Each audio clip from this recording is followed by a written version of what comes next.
So sabi nga ng Apple, the future is wireless. For us na medyo may limited budget, na hindi naman kaya yung Apple Airpods na sobrang mahal talaga, so ano alternative natin? Well, we have the Proton True Wireless Earbuds. This is the review of the Proton True Wireless Earbuds. So tingnan natin ano yung performance na to.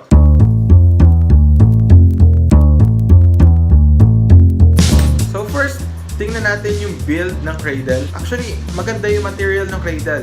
Aluminum siya. Then may silicone pull tab right here, which umiilaw yung dulo nito kapag charging. It lights up as a faint red when charging. And nagiging blue naman kapag may enough charge na yung cradle. However, it doesn't necessarily mean na 100% yung charge na when it turns blue. So, wala siyang enough indicator to say na fully charged na yung device or not. So there was a time na nagcha-charge ako, naging blue na siya, so I thought okay na siya. Then ginamit ko. And then madali siyang nalobat. So weird. And then punta naman tayo sa earbuds mismo. It's made of plastic. Dahil doon mas magaan naman siya. And then yung buds niya is made of silicone rubber. So sinubukan ko i-drop test ito. Satisfactory naman yung results. Good luck sa paghahanap kasi medyo may bounce siya pag bumagsak siya sa semento or sa ground. So when it comes to fitting naman, actually maganda naman yung fit niya in the sense na mataas yung noise cancelling niya. To the point na maririnig mo yung sarili mo na lumulunok or even while breathing. Personally, hindi ko gusto yung fit, particularly yung silicone bud. May tendency kasi na maging hindi na siya komportable sa tenga. Generally, acceptable naman yung size ng device. Kapag sinusuot mo siya, this part, dapat papasok siya dito. Actually, doon ako nalito nung una. Hindi ko alam kung pag ganyan ba ang suot niya or pag ganyan. Pero, turns out, dapat pag ganito. Para dito, papasok siya dito. Okay? The package says multifunction, pero talaga pong multifunction siya? Well, technically, yes. So, to operate the device, first is gagawin mo, turn on mo siya by pressing the buttons at the same time. Yan. So, pag nag-ilaw na siya ng ganyan, magko-connect na siya dapat sa device mo. Pag umilaw na siya ganyan, may maririnig ka muna dapat na sinasabing sync successful, meaning to say, connected na yung dalawang devices. To press play, that depends. Kapag ang default player mo sa iPhone mo ay yung iTunes player mo, or kapag sa Android yun, pag pinindot mo siya, magpe-play na siya, then pindutin mo ulit to pause. Kapag tulad ko na Spotify yung default player, iba yung function niya. Kailangan i-play mo muna siya manually sa phone bago mo magamit yung multifunction buttons here. Then again, to play, press once. Then to pause, press again. You can do that there on both sides.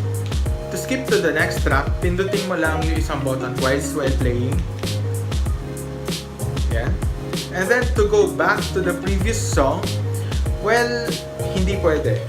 Akala ko noong una, pag pinindot mo yung left button, babalik siya sa previous. Unfortunately, hindi. Hindi mo rin pwedeng i-long press yung device para magamit si Siri.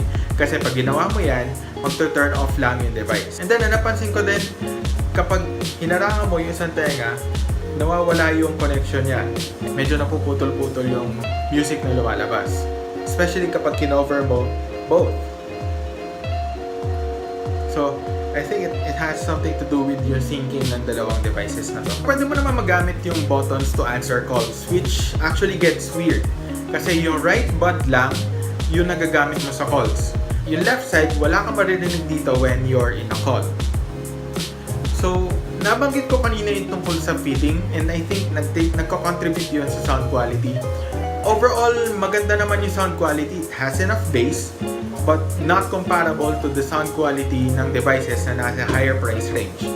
Which actually makes sense kasi nga, mas mura naman tong device na to kumpara doon. You're paying for a huge bargain to have that wireless listening experience. Pero if you tweak your equalizer naman for a little bit, like tulad ng ginagawa ko sa Spotify, makukuha mo naman yung maganda-gandang sound quality na hinahanap mo. So it's good for music listening, it's also good for movies, just decent enough, especially if you use yung default na silicone buds na kasama niya. Like I said, yung silicone buds na kasama sa device ay maganda-ganda yung contribution niya sa noise cancellation.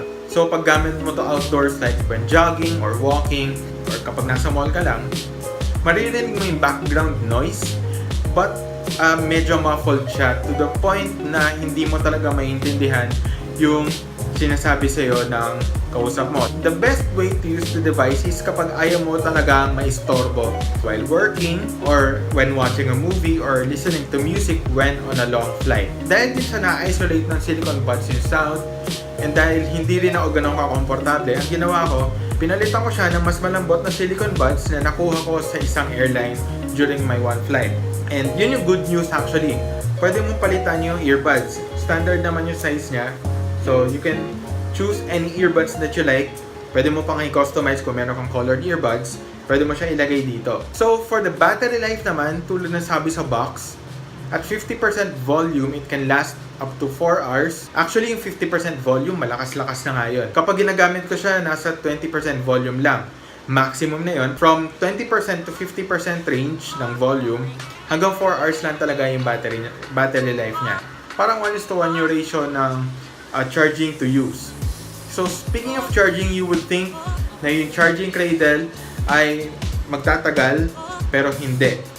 You can use the charging cradle to recharge the buds, pero don't expect na matcha-charge ng cradle yung buds to its full capacity. In short, nagagamit ko siya for charging, but it's not meant to be used as a power bank para sa device mo. Nagbibigay naman siya ng power, pero hindi ganon kadaming charge. Overall, sulit ba ang device?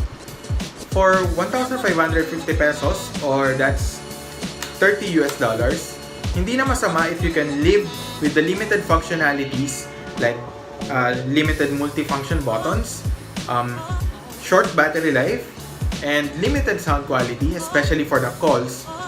Kung okay lang sa'yo yun, hindi na masama, okay na din. Huwag mo nga lang tataasan yung expectations mo. Remember, bumili ka ng mumurahin na device, and for that low price, for sure may mga trade-offs na kasama yon.